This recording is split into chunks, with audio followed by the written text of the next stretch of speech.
This is exactly the type of government-run, central planning that has destroyed economies and nations throughout the history of civilization.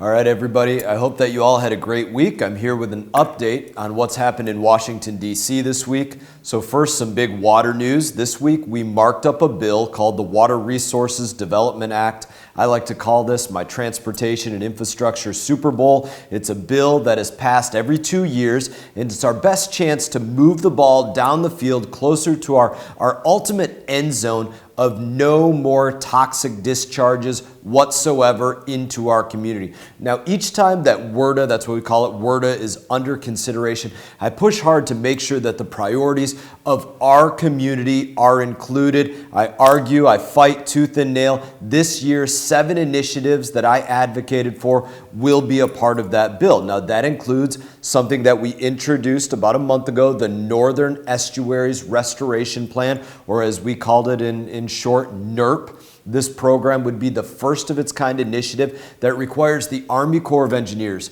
to develop a new infrastructure plan specifically designed to eliminate all harmful discharges in the northern estuaries like the St. Lucie, the Caloosahatchee, the Lake Worth Lagoon.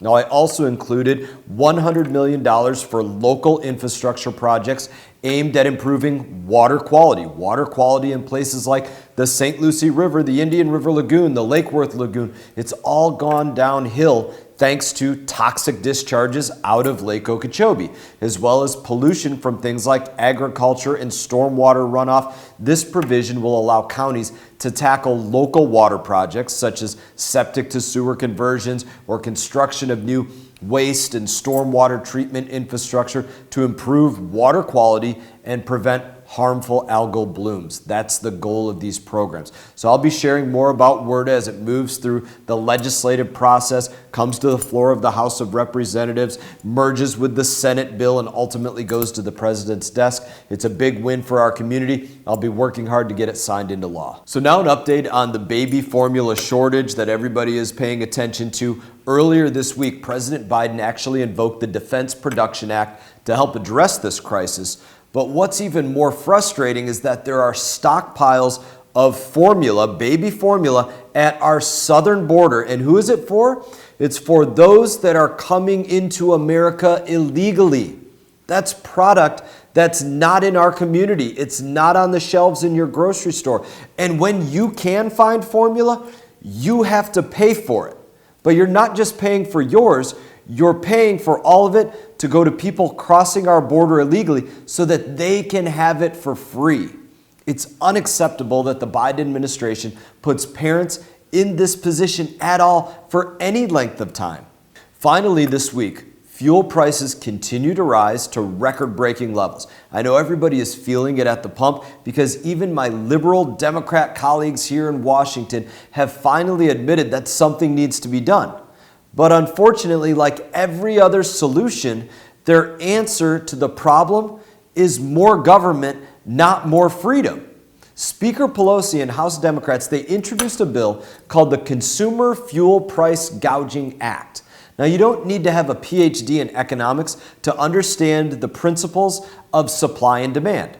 Prices go up when there's less product available. This administration is responsible directly for making sure that there is less fuel product available. That's what these pipelines are all about. That's what these permits and leases are all about. Them making less product available, less dollars being lent to projects to refine fuel or to get it to market. These are the things that this administration is doing to make sure that the price of fuel actually rises. This bill effectively sets a price control that would again discourage new energy production and result in less supply. Precisely at the moment when demand is going up. It's the wrong direction, but it's what they choose to do because they don't understand the principles of economics, in my opinion. This is exactly the type of government-run, central planning that has destroyed economies and nations throughout the history of civilization. The USSR, Cuba, Venezuela. It does not work for the government to come in and control the economy in that kind of way, I cannot for the life of me understand why anybody would want America to be like the USSR. Now, as always, it is an honor to represent you. I'm frustrated about many things that are going on in our country that affect our community, that affect our ability to get to and from A and B, or products to store or market or to and from A and B. But no matter what, this is still the greatest damn country on the face of this earth. It is a country that I proudly risked my life for and consider it well worth that risk. It is an honor to represent you. I look forward to seeing you all around town. You all take care.